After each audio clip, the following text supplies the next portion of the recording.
Hi everybody, my name is Matt Frith and I'm here to talk to you today about how to set up to a standard pitch shot. Now I'm sure many of you have heard how to do this over the years. Maybe you don't know why you're doing it or what we're actually looking for out of the standard pitch shot. So with the help of my trusty TrackMan here, I'm going to try to give you some real tangible numbers and some really good reasons why we set up the way we set up. So just some basic face-on setup keys, that's all we're really going to go over today. So if I'm looking at my target, I want the ball just slightly forward in the center of my stance. The reason we're doing that is because we're looking to get the ball up in the air. We're looking for maximum air time and minimum roll in this shot.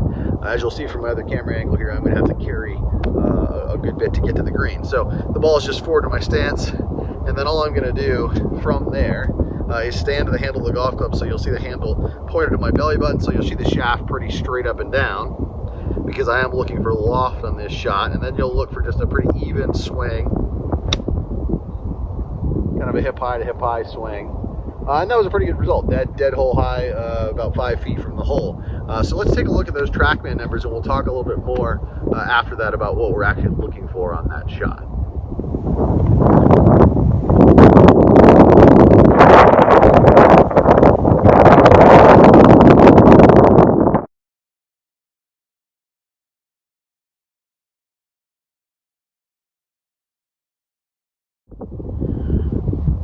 Okay, so now having looked at the numbers, those were approximately what I was going for on that shot. So first and foremost, the ball went the height I wanted, about 14, 15 feet in the air.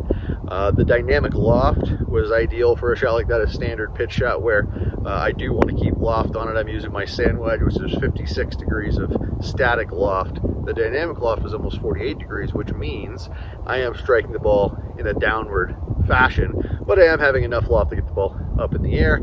And then really importantly, I swung at 38 miles an hour, and I want to show you what that looks like on the next shot if I do it incorrectly. So if I set up incorrectly, like you'll see a lot of people get too much forward shaft lean because somehow they were told they're supposed to lean the shaft forward on every shot. They'll get too much forward shaft lean, and if the ball was struck with that much forward shaft lean, let's see what that looks like if I swing it roughly that 38 miles an hour.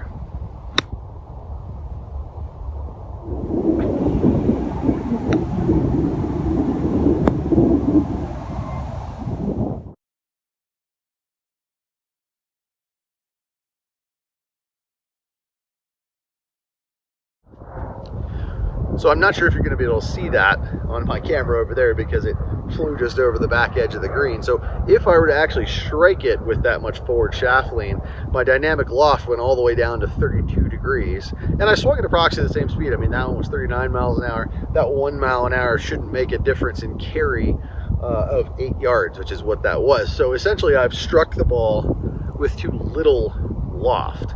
And the problem with that is I don't want to do that. So if I set up like that, that's when you see the guy or girl who goes like this. And they flip at it, and they get an okay result, and then they're not quite sure why they can't stop flipping at it. So let's take a second, look at those numbers, and then we'll come back.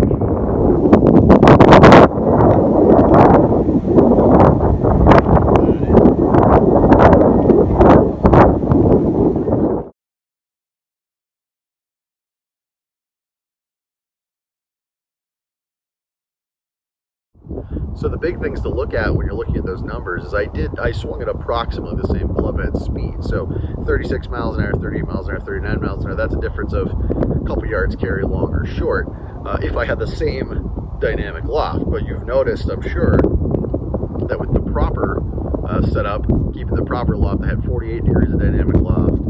Then I set up with the ball further back with all that shaft lean, and I hit it like that at 32 degrees of dynamic loft.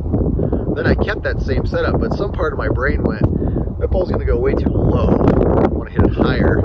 So I gave it a little flip to get the dynamic loft back, and that was almost 44 degrees of dynamic loft. So still, even with the flip, I'm not getting the loft that I want. The other thing to really note that I haven't talked about yet is if you go back and you look at the spin rates, notice the spin rate on the first properly hit shot versus the spin rate there. So I'm effectively mishitting the shot on that flip shot to get the height, the dynamic loft that I want. So if you've never heard it explained, that's why you want to set the ball properly in your stance for this higher shot and not have all that forward shaft lean so that you can get those proper TrackMan numbers and get the ball to go the height you want with the spin you want and the consistent carry distance you want. Because even though I got a good result on that flipped shot, that's not going to be consistent, and hopefully you can see that. I'm looking forward to any questions or comments you might have. Have a great day.